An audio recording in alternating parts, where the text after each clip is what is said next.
Who is responsible for the dire state of South Africa's economy? Does the South African state and its social partners of business and labor have the will and the bravery to take the required bold decisions for a fundamental economic change? Or for the next 30 years, will South Africa continue to be subjected to the same narratives that have so far had little impact on the lives of the majority? Good evening, my name is Sizwe Mpofu Walsh, and welcome to another episode of Unfiltered. Joining us to dissect the state of South Africa's economy are Elias Munage, Black Business Council President, Finance Portfolio Committee member Dennis Ryder, and Provincial Secretary General of COSATU, Tony Ehrenreich. Before we dive into our debate this evening, let's watch the scene setter produced by Jacqueline Mapala. To address the issue of the economy and to get all social partners to work together on issues that are pertinent to the growth of our economy. Speaking to the media during the ANC's National Executive Council meeting this weekend, President Cyril Ramaphosa conceded that South Africa's economy is ailing partly because of the many reforms that were supposed to be implemented years ago were not done. Last week, Labour Federation COSATU embarked on a Section 77 socio-economic strike, drawing the attention of the state and the business sector to the struggles of workers and the majority of South Africans who've had to survive under the ailing economy. While the business sector believes that the state only has to create a conducive environment for the private sector to thrive, it has also been accused of failing to invest significantly in the economy and to create employment.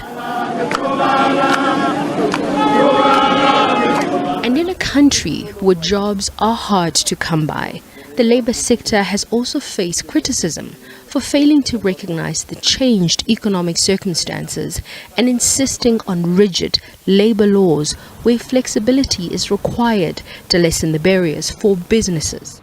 Every time COSATU calls on action, the comments that come through is that, are you sure this is the right time because the economy is not doing well? We ask this question, whose economy are we talking about? Because the same reason that makes us to raise these issues, it is because the economy is not working for us. But more calls have been made for the state to intervene directly in the economy to ensure the required structural reforms, including changing the Reserve Bank's mandate to focus on employment creation rather than inflation targeting, seen as being out of context with a developing state that must correct the triple challenges of poverty, unemployment, and inequality. Since the dawn of democracy, the government, business, and labour sectors have met under the cooperative structure of the National Economic Development and Labour Council to negotiate and agree on policies relating to the country's finance and monetary policy, trade and industry, labour and development policies. But it has been seen mainly as weak and unable to make a real impact on the economy. Observers continue to blame the government for lacking the courage to enforce its ruling party, the ANC's resolutions on economic transformation in order to reverse the historical impact of a racially skewed economy, for fear of capital flight and disturbing the long-established wealth pattern that excludes the majority from participating in the economy. The recent employment equity figures show that 62% of top management positions are still held by white people, as opposed to 16% of blacks. In 2021, the country already experienced what observers say was an explosion of a ticking time bomb, where many engaged in widespread looting and property destruction after many years of suffering economic exclusion and abject poverty. The The state's National Development Plan of 2030 aims to, among others, increase economic growth and reduce poverty to 2030. But with the many challenges of crime, corruption, and an incapable state, especially at local level, which is at the culpus of service delivery for citizens and businesses to thrive, there is no telling when or whether South Africa will ever come out of the economic doldrums it's currently facing.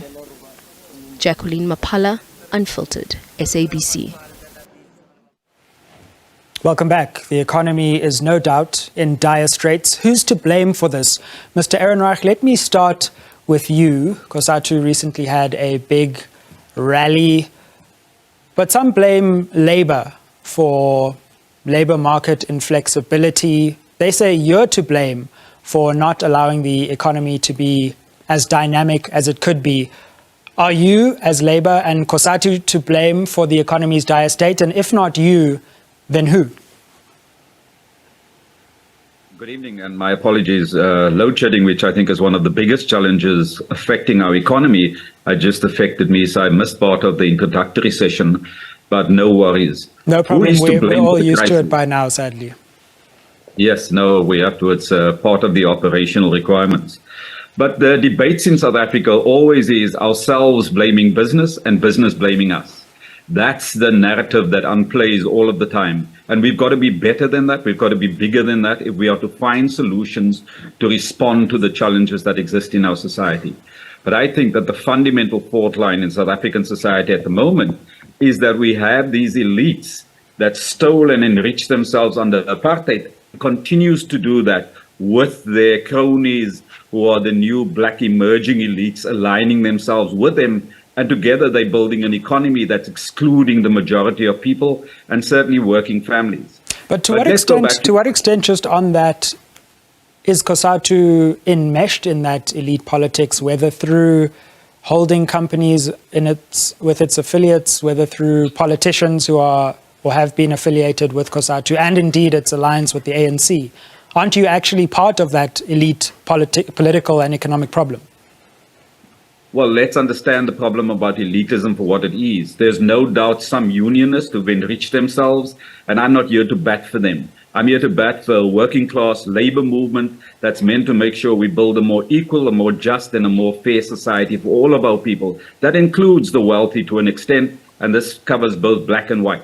But what we've seen is that the elites in our society have enriched themselves at the cost of our people. Now just look at what's happened. Steinoff, Marcus Jooste, responsible for 280 billion rand. This is not million, this is billion rand that him and his cronies who are yet to be uncovered have stolen or fraudulently contrived with. Since the start of our democracy, we've seen collusion. Collusion is nothing other than a fancy word for theft in the big companies involved in chicken production, building the stadiums, the steel industry, the bread prices, which effectively is stealing out of the mouths of poor people.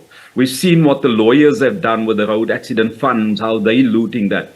We see how many of the other sectors of society are continuing to undermine our ability to move the country forward. So if you ask the question, are we part of the elite? Certainly not part of that elite that has their high princes here in Stellenbosch and the rest of them there in Sandton and elsewhere. What we are engaged with is a circumstance where workers earn desperately low salaries, and strikes and wage bargaining is one of the only ways in the South African society that we have some redistribution of the wealth. Okay, and remember, the wealth is so concentrated in our country because of apartheid. Apartheid wasn't about white people not liking black people. Apartheid was a system of accumulation where the wealthy, those who benefit from racial discrimination, where they could enrich themselves and amass the wealth to themselves and their establishments.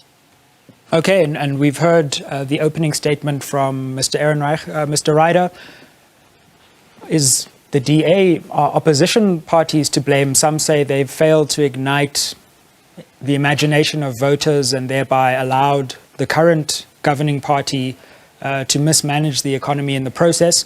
Are you to blame for the state of the economy? And if not you, then who? And also feel free to engage with some of the opening statements of Mr. Ehrenreich. Thank you very much, Suzwe. Yes, very much appreciated. Look, I certainly don't think you can blame the opposition. I think that the majority of the blame here needs to go to government. It is, after all, government that's had a golden opportunity handed to them to start off a clean slate. We had a fantastic goodwill that was brought forward to our country in 1994. And you must never forget that business, the economy, works on trust. And it's trust between labor and business, trust between businesses, and trust between both of those parties with government. And the reality is that for the majority of the 29 years, government has gone out to find new and innovative ways to break that trust at every step that they can find. So we've had policies that have been developed.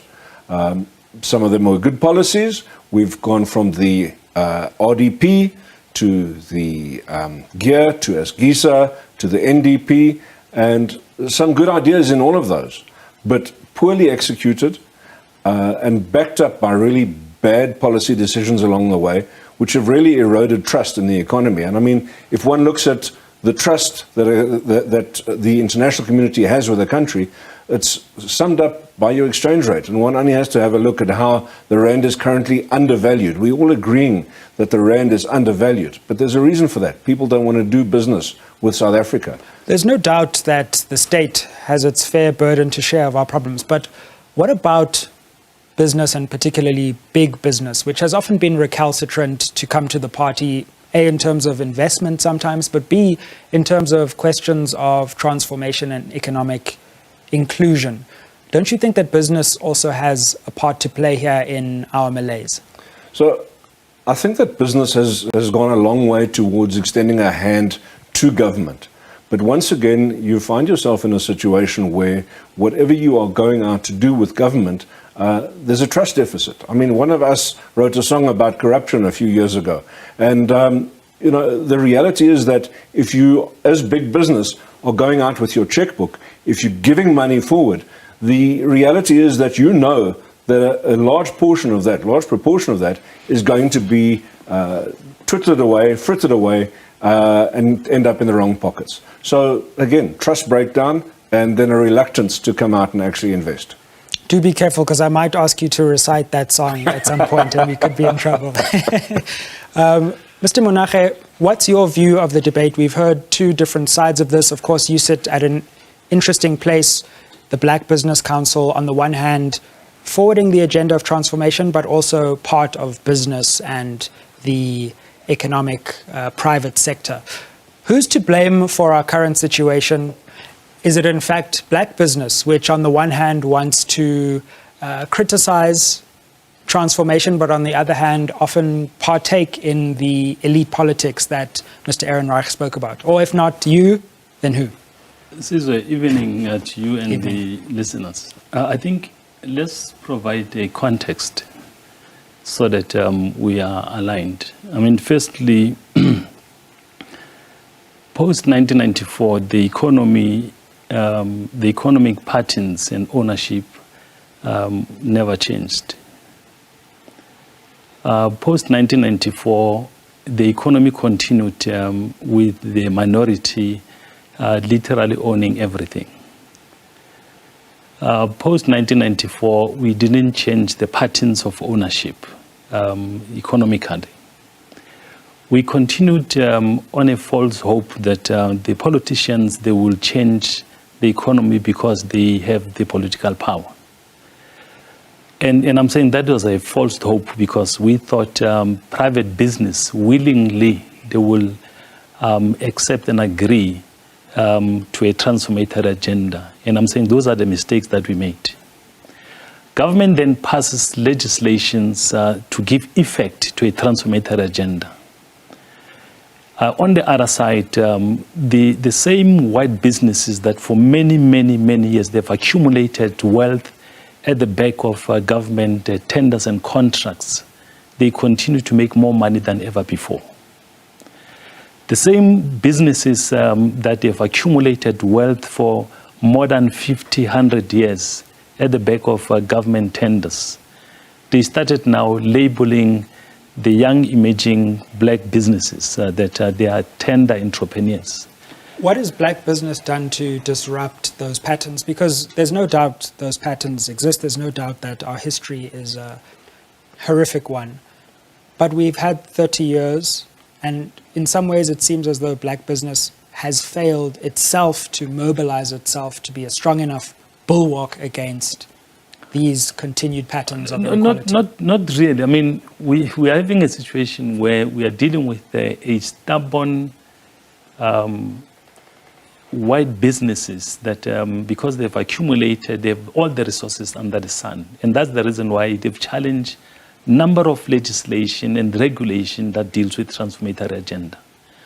We've seen in mining, they've challenged what is called once empowered, always empowered. They wanted that provision to be entrenched in our legislation to say, if we have acquired a certain percentage in a mining house and you exit for whatever reasons, that mining house must then be deemed and defined as a transformator. And that's not the case. The second part, we've also seen in recent past where in tourism, white businesses and various organizations, they've challenged an agenda where the legislation is then suggested to deal with addressing the imbalance of the past in terms of a transformator agenda. And the Black Business Council, we are part and parcel of forging ahead in dealing with those issues. What about the state? Because that's all well and good, but shouldn't the state then have stepped in, intervened decisively? It feels like with the implementation of these regulations, the state itself is half-hearted. And that just opens the door to those who of course, want to preserve wealth to preserve it. So I guess the point that I'm raising is that the starting point, we need them to start from business. Because we move from a false premise that private business, willingly, they will agree to an inclusive agenda to bring emerging businesses. And I'm saying that was a false hope because nothing will basically happen if we're then to rely on them to do that. The second part of an assumption that we made was that we are all living in South Africa and we are patriotic to the country in terms of forging ahead and addressing the issues at hand in terms of addressing unemployment, addressing the question of equity, addressing various forms of discriminatory practices that we inherited from the apartheid system. And we then continued on that basis that the economy continued to be in few hands, in the minority of the people in the country. And you believe that certain businesses, certain economic elites were never actually bona fide parties in that agreement? They always were willing to break the agreement? No, I'm saying they were not willing to share anything with anyone. And I'm saying even now, let's look at the role of media, for an example. Well, let's on that bombshell, okay, let's stop there. We'll continue the debate with Mr. Ehrenreich, Mr. Ryder, and Mr. Monage after this break. And we're also going to open our conversation onto the appropriate role of the state in our economy and what that should be. Don't go anywhere. We're debating South Africa's economy, its dire state, and how we dig ourselves out of this rut.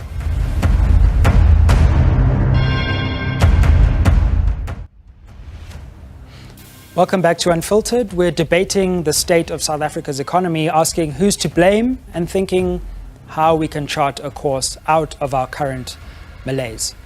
Mr. Ryder, you heard some of the responses to your perspective from Mr. Monage. What do you say to the fact that from 1994, there were certain economic elites who decided that they weren't going to play the nation-building game, and they decided that they were going to hold on to their wealth.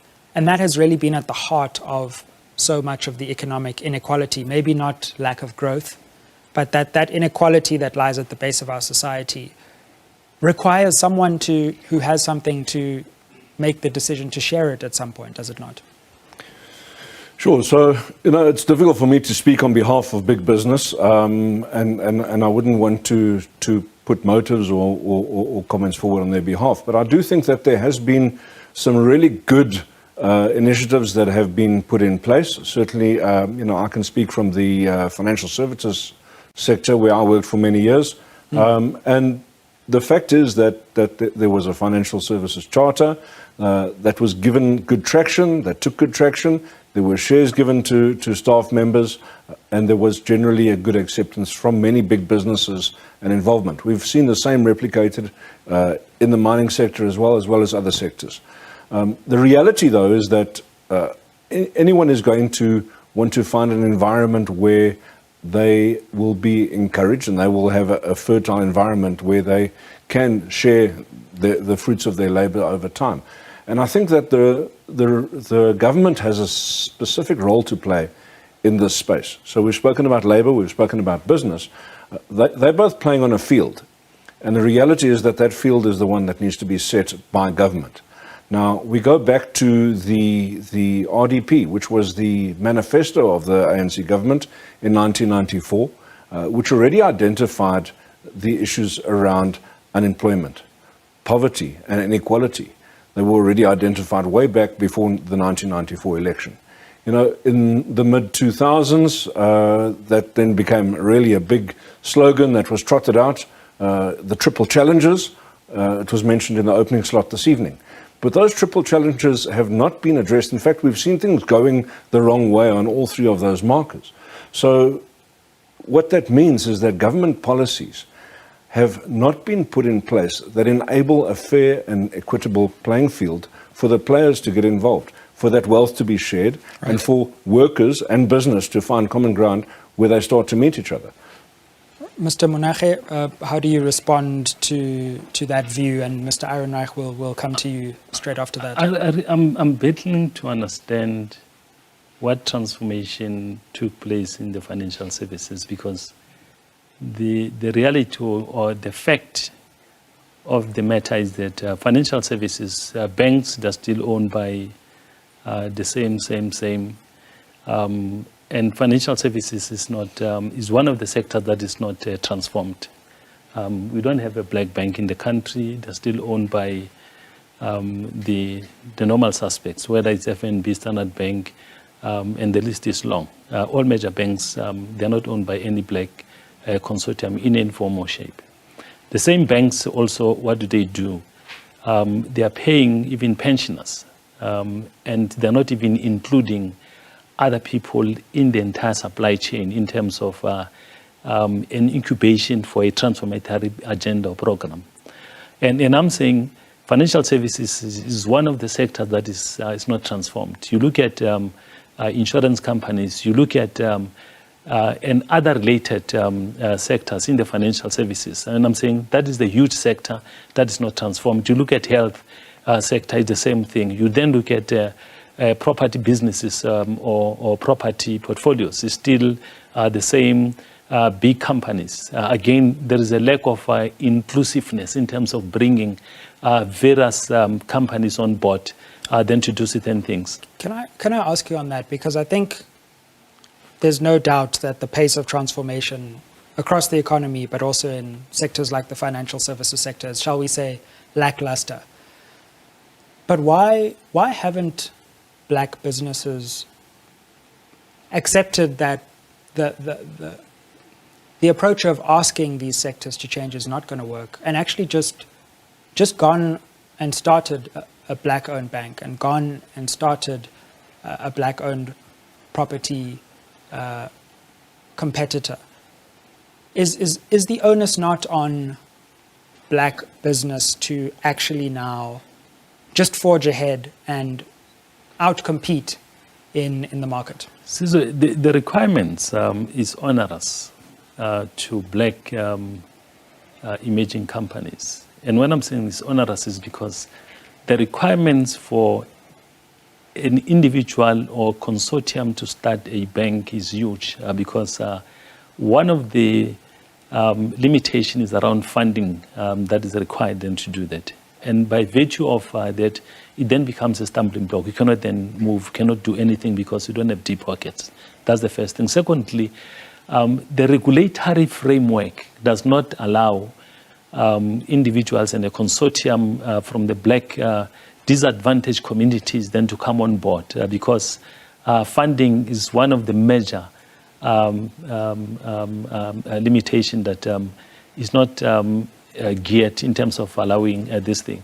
The third part of the problem is that if again we then talk about the white businesses willingly allowing black emerging companies then to come on board, it's not going to happen. And you then rely on government to do certain things. And we have seen, even for the past 29 years, if you get a tender, the media and even the counterparts, the companies that historically they've made created wealth at the back of government contracts or tenders, they're the ones that they start now peddling a particular narrative to say these are black entrepreneurs or black tender entrepreneurs, so that it's like a sway weight.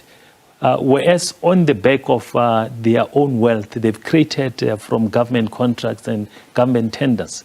And I'm saying the playing field is not properly being labeled, and that's part of the problem that we're then faced with. Mr. Ehrenreich, how do you respond to the debate so far? We've zoomed in on the financial services sector, and that also begs the question around the appropriate role of the state at the moment, particularly in questions of financial services. There's been a lot of talk from the Tripartite Alliance quarter that we need actually more active state intervention in that sector to boost and create more equity. What's your view on the appropriate balance of state participation in that sector, and are we getting that right, or what changes would you propose there? Well, I want to take a moment just to respond to the issue about who's responsible for the problems we have in the economy. Sure, go ahead. Now, you've had both of the speakers weighed in on this question. Let's remind ourselves about who the other speakers are. Alias Monarchy was an official at the National Union of Metal Workers. He's now a business owner. We welcome that. We are a bit concerned that with the Porsche that he's driving, he appears to just have assimilated himself into the white lifestyles.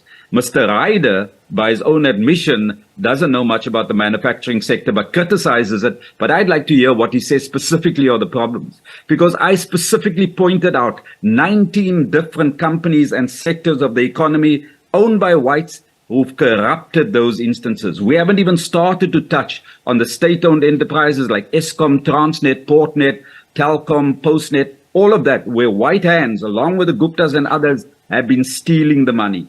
So the point that we want to make is that this debate must talk about transformation. Transformation is not about putting one or two black millionaires or billionaires alongside the white billionaires, but it's about making sure our country is more fair, more equal, and more just. And the fact that today our society is more unequal than it was in 1994 is the clearest indication that the policies are failing, or those who are setting the policies in place that must be implemented, they are guarding their own interests or doing that for their new white friends or with the deep pockets in business. So the point that I do want to make is that there's been fundamental changes that I think we could have a meaningful conversation about. And the one I'd like to introduce is on the Competition Commission. The 2019 amendments to the Competition Commission's legislation that talks about how do companies get opportunities in sectors that have been dominated by the old apartheid companies. These white companies that today are saying the trust is lacking from the side of black government or black business or black workers, they have been blocking new black entrants. And the examples I can make is to pack the shelves in the big retail stores like Spar and ShopRite and Pick n Pay. They blocked black entrants, whether they're making spices or canned fruits or cool drinks or other areas. They had to battle to get shelf space so that they could compete. It's only when the Competition Commission law changed, an initiative by Minister Ibrahim Patel, that we saw more systemic changes. And that's what we need, a systemic change that makes our country more equal. We don't just need a few black billionaires to stand next to the white billionaires, because all that has brought us is to see that the black billionaires now have their children in the same schools as the white billionaires. They now assimilated into that lifestyle and have forgotten about the job that they meant to do, which is to undo the legacy of apartheid. But Mr. Ryder would know very little about that, the need for changes, because he's been in the government since before 1994. So he's one of the key architects that defended the apartheid institutions. So maybe he can tell us some of the points that Elias Monahi points out about how corrupt those white businesses were and how there's no real commitment to meaningful change in the country. It's only when we address that that we can respond to the challenges that we see. Thank you. Sure, let's leave it there for now. We're going to go to a break. I'm aware that you will probably both like to respond to those direct points. We're talking the South African economy and the dire situation in which the economy is in. And we're asking, firstly, who's to blame? And also, how we dig ourselves out of the malaise that we're in. A reminder also that we did reach out to government through the Department of Trade and Industry, and they were unavailable. But I think you'll agree with me that we have a debate which is wide-ranging, fascinating, and important. Let's go to a break and we'll come back with a further segment to discuss the question of transformation in the economy.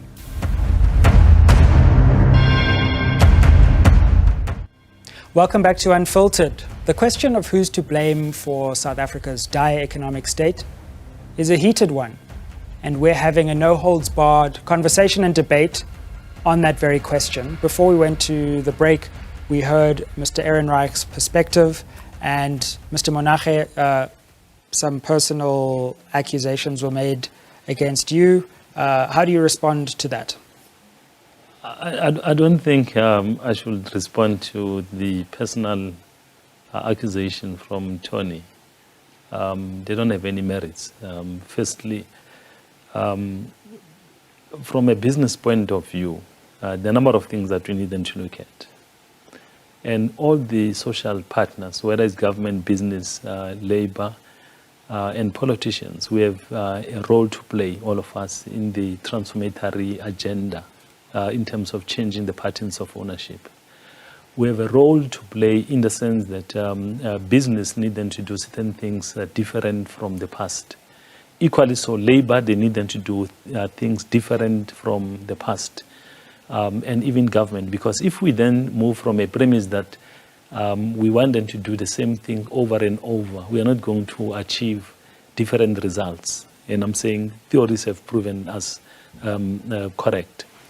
And the reason why I'm raising that point is because labor, they need them to do things differently in terms of dealing with ownership, the question of equality, the question of that gap between the rich and the poor. They have a role to play.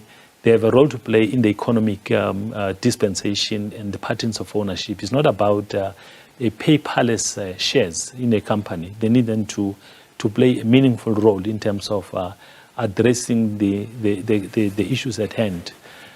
Equally so, government, they have a role to play in addressing the legislative environment so that business need then to operate in a conducive environment. And business, they need also then to come to the party in terms of addressing key specific aspects around ownership, around empowering and skilling employees, so that, including even communities for that matter, so that we then have an equal share to play. And hence I'm saying each and every one in the quadrant, we have a role to play in addressing the economic problems of this country. Can I ask you on that? I believe you've just been appointed to the board of Transnet. Is that quite correct? Is that correct? Congratulations, by the way. Thank you. And I think the point that was made was that there's a sense in which one can be linked to public power and also private power, and then one stops being able to criticize the government as vehemently as if one was not in both of those positions. Do you think that's been a problem of black business, to the extent that in some ways the criticism has been muted of the state because there's a kind of overlap sometimes between the state and black business? Not really. I mean, we have criticized government on a number of issues. I mean, we were the first one to raise the question of energy, for example, the energy crisis that even to this day we still have that crisis or problem. We are one of the organizations that when we advocated for small medium ministry to be created or established. We're an organization that we stood firm in addressing a number of issues where we even raised the notion of a black industrialist program or scheme, and government basically embraced it. We're an organization where we even went to government to say there are constraints in terms of the schemes that were designed. For example, the notion of skin in the game for black industrialists, because it then becomes a barrier for entry. Because if, for example, you are then required then to put forward a security over a particular project, and the banks are not going to back it because they don't have the balance sheet. And again, that is a barrier. I'm saying we have sharply raised those issues. We have criticized government with the intention of improving where it lacks certain things. Mr. Ryder, your response to the debate so far, and also the notion that, you know, being part, I'm not sure, I'm actually not as acquainted with your history as Mr. Ehrenreich, but being part of a previous order disqualifies you from contributing, or your views on transformation are tainted somehow by that. Is that true? Well, I'm not sure where Mr. Ehrenreich does his research, but the majority of the time between 1994 and now, I've actually not been in government. I was working with corporate and commercial banking, where I spent quite a lot of time assisting customers who were in the manufacturing industry. So I do know a fair amount about manufacturing industries, certainly from a financial point of view. A lot of that time was also spent assisting black businesses growing, as I was in the commercial side where we were dealing with slightly smaller businesses. But aside from the personal jibes, I think Mr. Ehrenreich and I actually agree on more than we disagree on. And the reality is that the playing fields have not been made equal.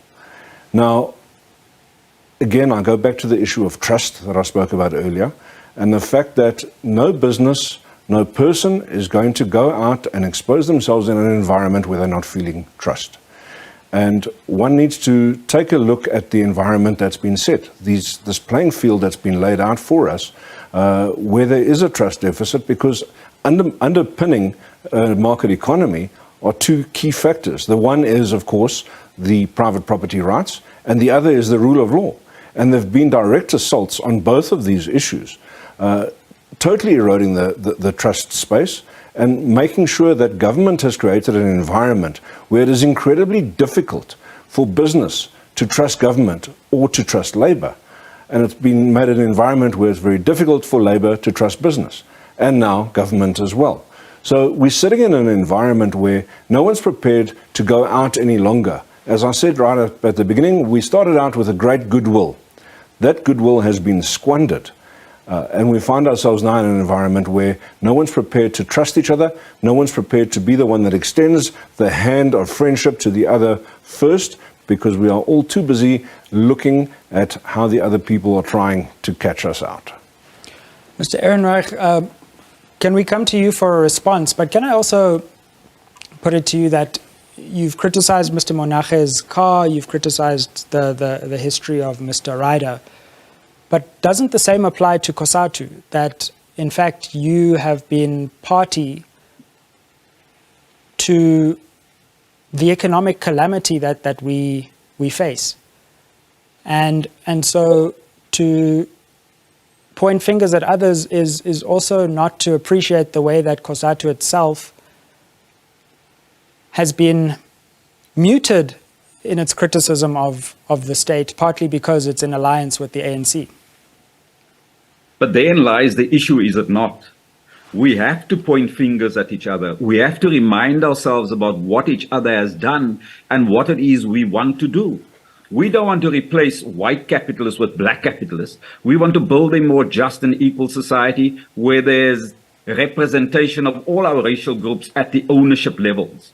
In the question about employee ownership schemes, outside of 3 of those, the others have been disasters because it's just forced workers to give legitimacy to company, but they haven't actually realized value out of the equity shares that they got. But we can have those discussions in greater detail when we have the debates on that. The point that I want to come to is that what is causing the economic crisis?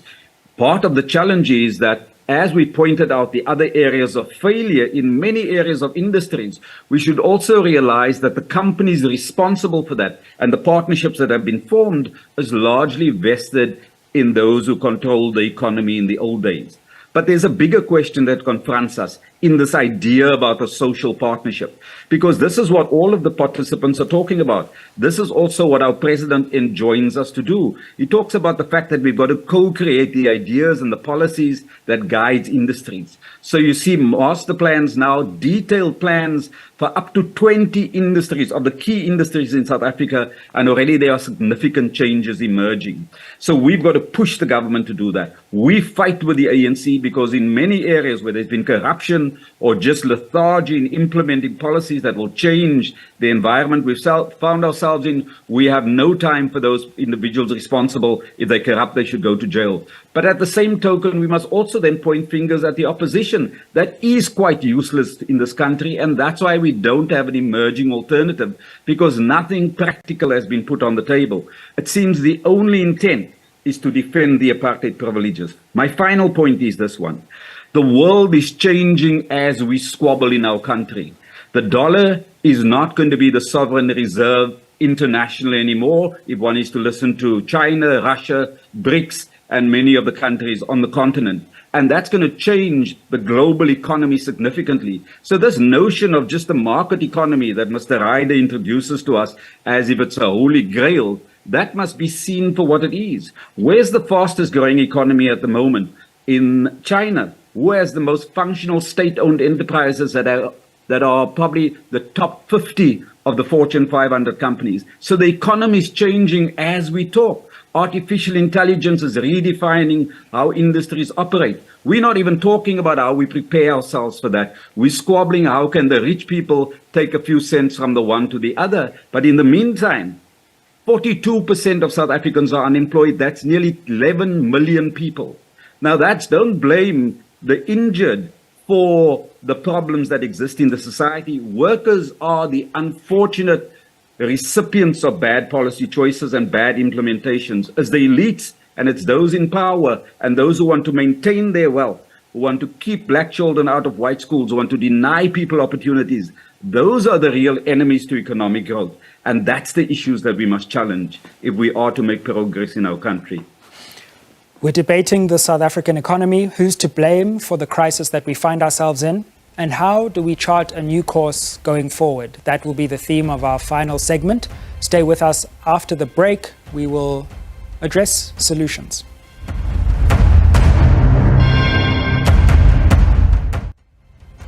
Welcome back to Unfiltered. We're debating the South African economy. Let's go to some of your tweets. You've been participating in this conversation on social media. Hunter says the governing party is to blame for its failure to nationalize strategic sectors of the economy. Policies must be informed by the Freedom Charter, compromised at CODESA. Nothing has been transferred to the benefit of the people as a whole. Percival, the problem is that the ANC government was co-opted by big business. That's why we have ANC billionaires. And Tabiso says, it is both parties, ANC definitely, and the body made of other political parties, including most news ones. They do not hold ANC accountable and have focused on their selfish interests. EFF is the current confrontational hope, giving and real change the country needs. That's the last one. There are many different views on opposition parties. Mr. Ryder, as you'll see, we probably just got a selective tweet there, but I'm sure there are many people who believe your party has the solutions to take the country forward. If you were to pull one lever on the economy, what do you think is the longest lever that we have to rescue us from this crisis? So the best possible thing that we can do is take the money that is given to government by the people, because the government doesn't have its own money, the government's got people's money. Take the money that people give to government and spend it on the people, honestly and with a good plan. Now, this has been demonstrated in places like the Western Cape, where we see people flocking from other parts of the country to move in and take up residence in the Western Cape. It's been seen locally, where I started my political career, in Midvaal, where people are seeing money spent on service delivery, on making sure that the economy thrives. And that is why we're seeing jobs growth in the Western Cape. That's why we're seeing infrastructural development in the Western Cape. That's why we're seeing people wanting to live there and do business in the Western Cape. The reality is that you can have as much conjecture as you like. The best predictor of future behavior is track record. And the Democratic Alliance has got the track record where we can proudly stand up and say, we govern well. No one can argue that point. We govern well. So the reality is that I believe that if we just hold government accountable, no matter which party is in government, we must have strong institutions. And here we find ourselves in a situation where for far too long, one party has had too much dominance in the political space. And I think that has been the biggest problem that we've had to date. Mr. Ehrenreich, what do you think is the longest lever that we can pull to rescue ourselves from this economic crisis that we're in?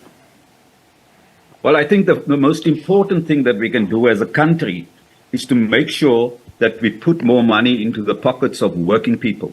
Because when working people go out and buy products with their income, they buy South African produced products, locally produced products. Mr. Ryder and his friends who run to the Western Cape, it's not because they weren't involved in the corruption around the building of the stadium, or they weren't paying people starvation wages on the N1 in the noon, and that's why we had a massive strike that nearly brought our economy to a halt. But it's that kind of greed and exploitation that I hear him saying it's okay and is a sign of good governance that is part of the biggest challenge. But back to my point about why it's important to put more money and to put decent wages into the pockets of working people, because they buy local products, which in turn stimulates the economy, stimulates local production. So companies are producing more, they're employing more, and that's how we grow the economy. Sure, we're going to grow it on the back of some exports, but the bulk of that growth is going to happen internally. And the fundamental requirement for that is to make sure that there's more disposable income in poorer communities. What we're doing at the moment, we're putting all the wealth, the disposable income,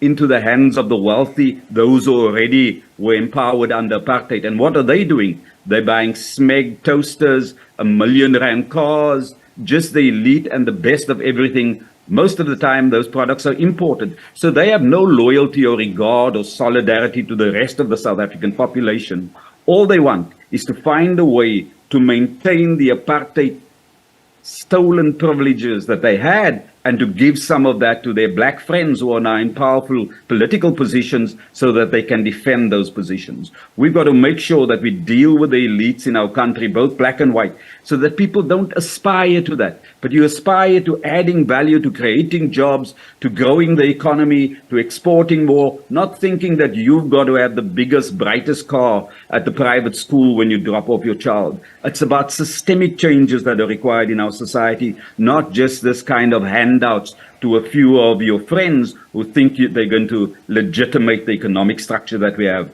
So Hunter's point is absolutely correct. We compromised on the Freedom Charter and we let our people down as a consequence of that. But that's not unique to South Africa. That's happened in many of the bordering countries in South Africa where post-colonial struggles had seen the black leadership assimilate themselves into white lifestyles. We've got to craft a new lifestyle, a multiracial lifestyle, a multicultural, a multi-rainbow lifestyle where everybody has the opportunity for a decent standard of living and everybody has the opportunity to realize their potential and explore their ambitions. What we have now is just a system that's maintaining the wealth of those who stole and keeping the black communities out from accessing real opportunities to be able to grow our economy. Mr. Monache, how do you respond to some of the proposals that have been made, but also from your unique vantage point from business? What would you say is the one lever we can pull to really get this economy into the dynamic mode that we all so yearn for?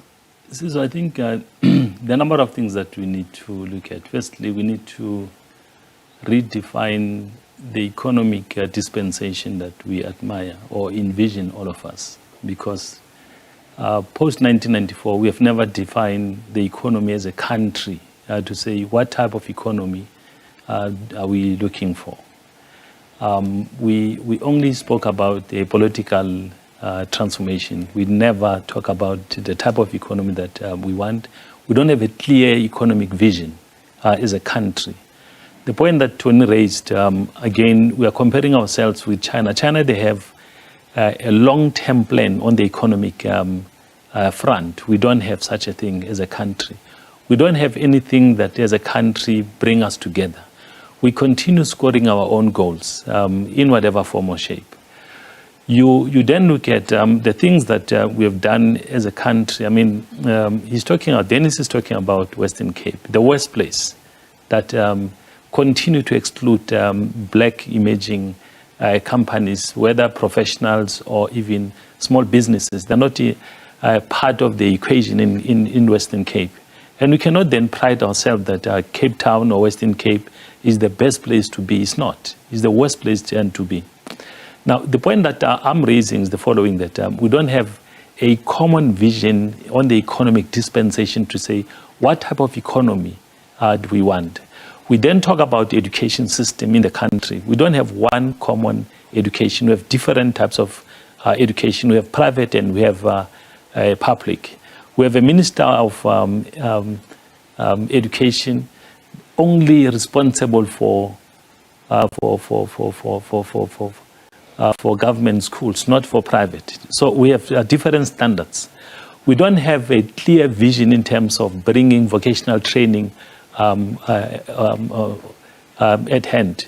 We're not even dealing with the communication as a country, as a society, to say what are the things that we're going to do in the next coming year, 2 years, 3 years, 4 years, 5 years. We don't have such a thing.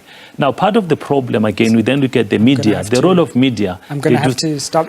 Every time you mention the media, I seem to stop you. It's not intentional. But Mr. Monache, as one of the country's leading voices in business, Mr. Ryder, you're one of the most eloquent opposition leaders on the economy from parliamentary benches, and Mr. Ehrenreich, as one of the veteran leaders of the trade union movement. We thank you for a fascinating conversation from multiple different perspectives on the economy. I benefited greatly, and we thank you very much for your time. I hope you got some insights into South Africa's economic malaise, our crisis, from multiple different perspectives. We had a fascinating and wide-ranging panel. Let's continue the conversation on social media. Let's meet on Twitter. Have a good night, and I look forward to you joining us for a further installment of Unfiltered later this week on Thursday. Till then, have a good evening.